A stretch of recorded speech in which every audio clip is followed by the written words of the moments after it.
ওমা, হ্যাঁ, কি করছো এটা? মাছের ঝোল হবে, রুই মাছের ঝোল কপি দিয়ে। ও, কপি কাটছি। ফুলকপি দিয়ে? হ্যাঁ। ও, তাই কাটছো না? হ্যাঁ, আচ্ছা মশলা বাটিতে আছে, আচ্ছা জ্বালাই রেখে দেবা। আচ্ছা, মাছটাকে কেটে নিচ্ছ না? হ্যাঁ। সাইজ করে নিচ্ছ? হ্যাঁ, আচ্ছা আমি মাছটা কেটে দিলাম, হ্যাঁ, সাইজ করে। আচ্ছা তুমি এখন ভালো করে ঝোল কপি দিয়ে ঝাল ঝাল করে রান্না করো। আচ্ছা, মাছটাকে মা কেটে দিয়েছিল, আমি ভালো করে ধুয়ে নিলাম। ধুয়ে ফুলকপি দিয়ে মাছের ঝোল করব। বলেন, এখানে মা বেটেও রেখেছে। কি বাটা হ্যাঁ, এটা মা? আদা, লঙ্কা, জিরে, পেঁয়াজ, পেঁয়াজ, রসুন, টমেটো, না? পেঁয়াজ, রসুন ও আচ্ছা, সবই ঠিক আছে। বেটে।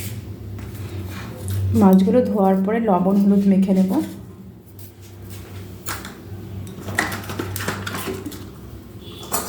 তারপর তেলটাও এদিকে গরম হয়ে গেছে। এরপর মাছের পিসগুলো ভালো করে লাল লাল করে ভেজে নেব।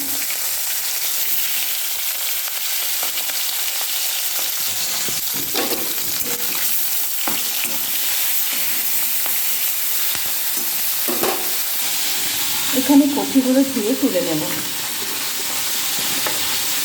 এইগুলো তুলে বাকি মাছের পিসগুলো ভেজে নেব। একটু তাড়াতাড়ি রান্নাটা করার জন্য কিন্তু এইদিকে কিন্তু আমি কপিগুলো ভেজে নেব। যে ঝোলে যে কপিটা দেবো সেই কপিটা আমি এখানে লাল করে একটু ভেজে নেব। লবণ দিয়ে দিলাম, হলুদ দিয়ে দিলাম।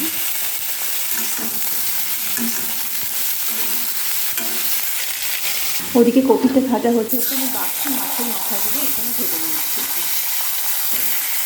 তেলটা মনে হচ্ছে একটু কমা, একটু তেল আমি মাঝখানে দিয়ে গরম করে নেব। মাছটা ভাজা হয়ে গেলে আলু কয়েকটা দিয়ে দিলাম ফুলকপির মধ্যে, আর এই কড়াইতে আমি নিয়ে চলে এলাম বাটতে।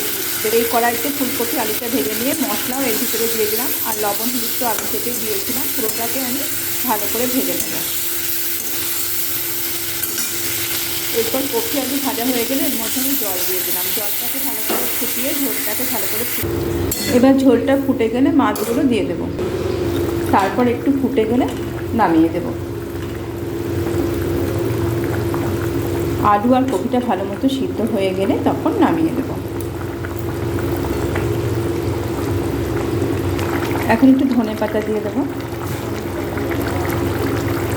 তারপর একটু ঢাকা দিয়ে দেবো। 2 পিস ভাজা মাছ আমি ছেলের জন্য রেখে দিলাম।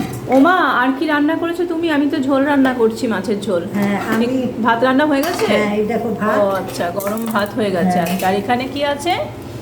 ভেন্ডি ভেন্ডি ভাজা। ভাজা। আর এটা কি বলো? মান সিদ্ধ। মান সিদ্ধ? হ্যাঁ। আর এটা? আর টমেটো সিদ্ধ। টমেটো সিদ্ধ। হ্যাঁ, আর একটু ডাল। ও, এখানে একটু ডাল আছে না? হ্যাঁ, হ্যাঁ। মসুরির ডাল? হ্যাঁ। ও আচ্ছা, এগুলোই রান্না হয়েছে আজকে না?